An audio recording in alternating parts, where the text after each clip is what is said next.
What's up, Andy? Your specific request for new guitar techniques for worship music, or new acoustic guitar techniques for worship music, had me a little bit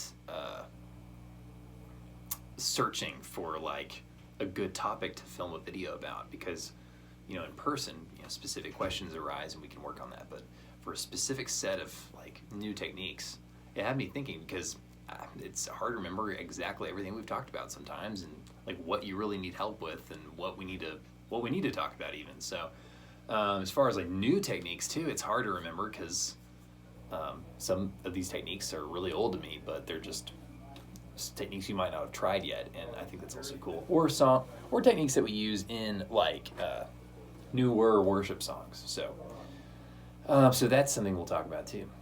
The first thing that I think is kind of unique and fun is the isolating of a specific note and playing it with a fully percussive guitar. So we can think of the song Glorious Day. I'm going to play a little bit of it here, even though YouTube is going to yell at me for uploading something that has audio in it from something else. Okay. So you probably know this song.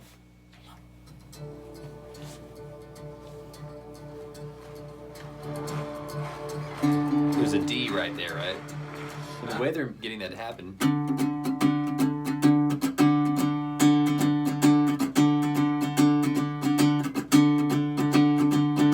it's really powerful. It's a lot more powerful than just this.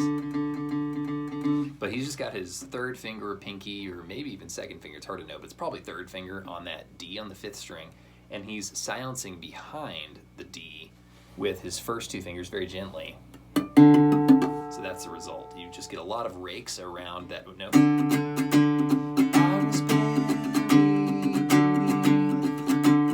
my string. I don't know the words, something like that. Who could carry that kind of weight? It goes that B down on the same fret. It was my tune.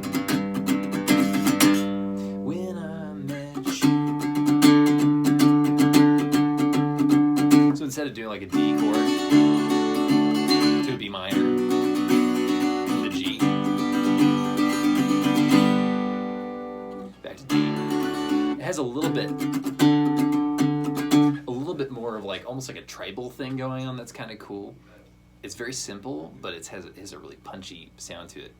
Inversely, when I often play this song, I'll use I'll use an octave of D instead of just a D. So I'll do like D on the fifth string and D on the third string, and I'll silence with my middle two fingers.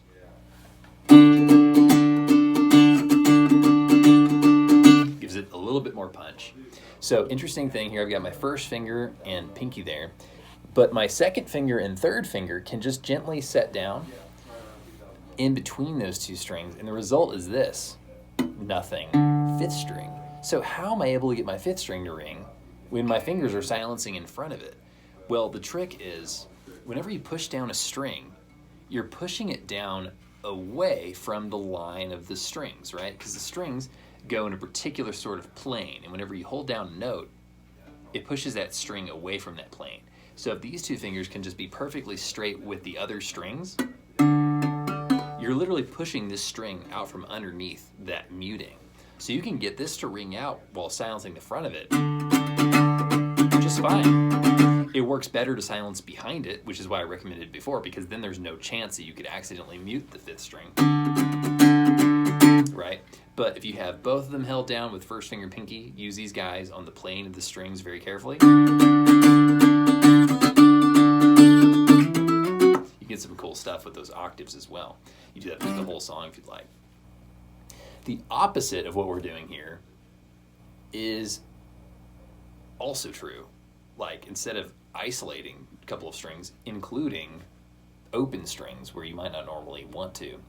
So if we're playing a song that has like a G to a C to D and E minor, just easy chords, we might include the open middle two strings in every single chord. So instead of G, you might play G over B. And instead of C, you'll play this C2 chord, which is kind of fun. You get your C, E, and G, G major try it. You have an open D string there, so that gives you the 2, so it's a C2. You could even mute the 4th string if you don't want that 4th string, and just let the 3rd string ring through. I gotta tune that up just a little bit. So you could go G over B to C. 4th string open sounds pretty cool too. Then you could go D to G, or even like, which is going F sharp A D A, which is G and B with those open strings. So that's a G2 chord at this point. Or just silence the 5th string if you don't want that and let the D string continue to ring. So an example for that kind of idea in a song where you might try something like that. There's a song called Do It Again by Elevation Worship. I'll let you hear this bridge.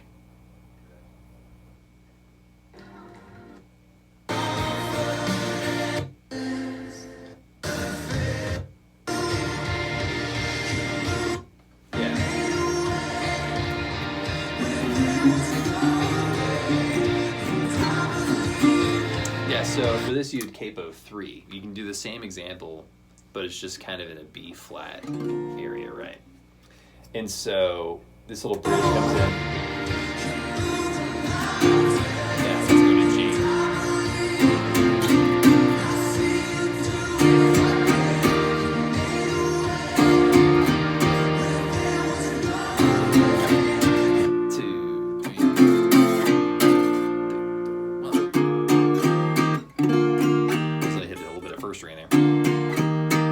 That sounds a whole lot better than going G, G, D, G, G, C, C.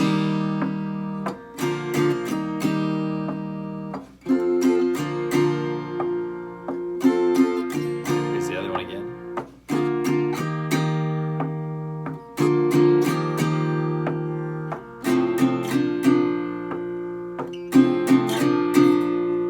And this is going to be true for every kind of chord you need in this key. You could do your G, or your B minor like that.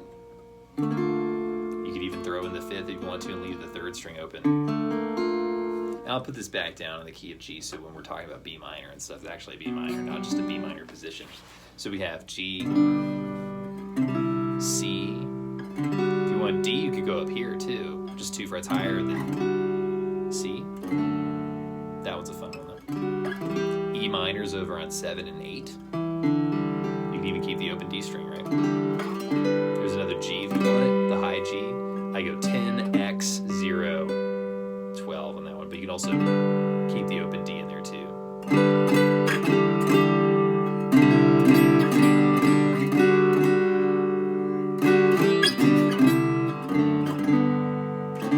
There's your A minor. B minor. 10 and 11. E minor kind of works up to that position. I like E minor down here much better because you get the open 3rd strings, another 3rd in that chord. So this idea of using open strings while playing just these simple basic chords is a really powerful one. I think it's probably going to open up a lot of your worship playing right there, just because you'll be away from these kind of boring chords that we've played 1,000 times, right? And then the last thing that might be kind of fun for you to try out a little bit of is using a capo, but backwards. So we use the back part, the cushion of the capo, as the fretting edge of the capo. And you might want to do this to your capo. Usually when you get a capo sent to you, the thicker part of the cushion is on the back, and the thinner part is on the inside of the capo. So I actually take this cushion and I just flip it around like so until the thick part, this is factory right here, so it's thick on the back and flat on the bottom. But I want it the thick part on the inside. And I'm going to use that to hold down just the 5th string through 3rd string. And what you get out of that is basically an E, B, E, A, B, E. It's looking really close to being like a chord, right? And And if you hold down the 2nd fret past that capo, so really this is fret number 4 on the 3rd string, that's giving you literally just E's and B's straight across the board, which is kind of cool sounding.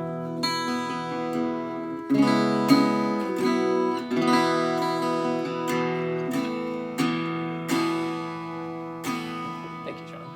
I didn't realize I was gone. Yeah, Sean returning a capo. So that's going to give you some interesting sounds as well, because you can get a lot more open string.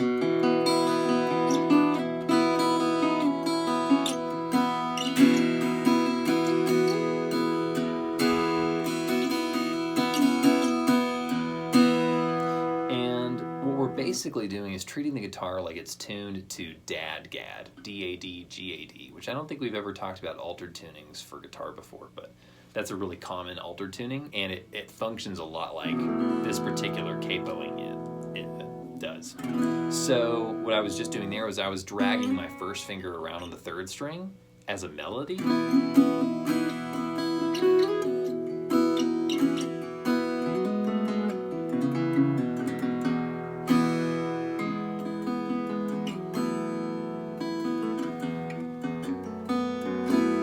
can even go behind the capo like I just did for that F sharp minor. There's your G sharp minor. And then of course like an A with the open first 2 strings, it's just like an A bar chord with opening it up. A B, same way.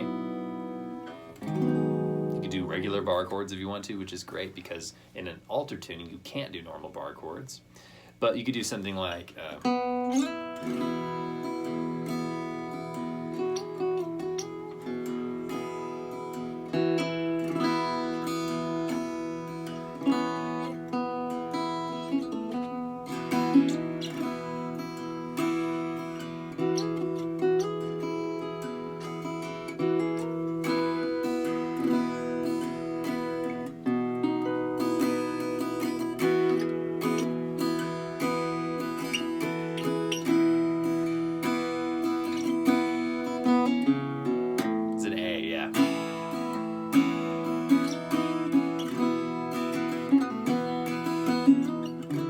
D C sharp minor. There it is.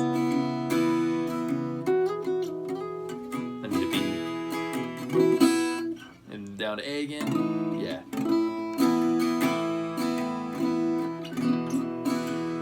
So I was basically trying to play Amazing Grace with the melody and throw in the harmony, but sometimes the harmony was wrong. And the main reason for that is because I'm used to playing Amazing Grace like that in that DAD-GAD tuning. This feels like, and the bass notes are a little bit closer up to the melody in that DAD-GAD tuning, but it works pretty well.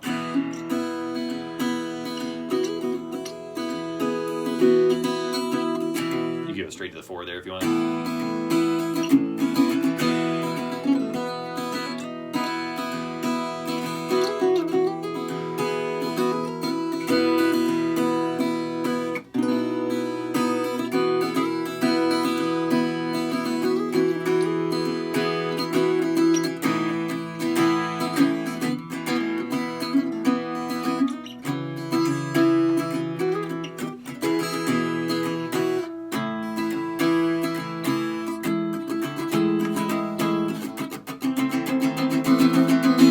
Like a little parallel minor thing there. You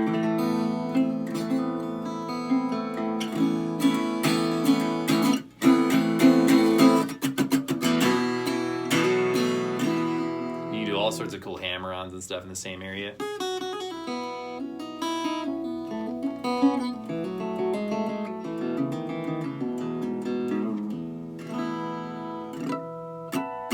And harmonics almost work. That's basically going to sound like an E harmonic. It's basically going to sound, well,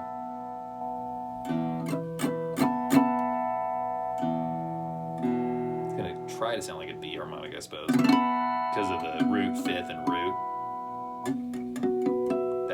That'd be like a sus4 chord for B if you could get all those rings.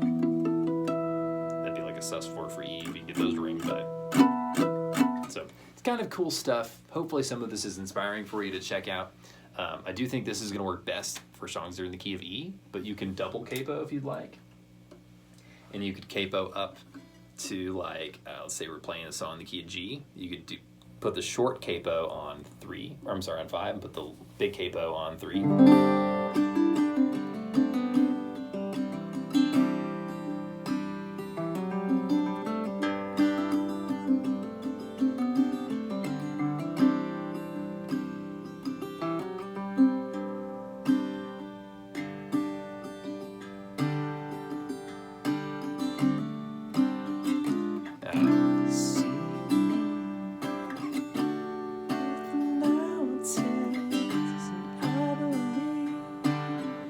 I want 3 minor. I'll see you do it again. You made a way when there was no way, and I believe I'll see you do it again.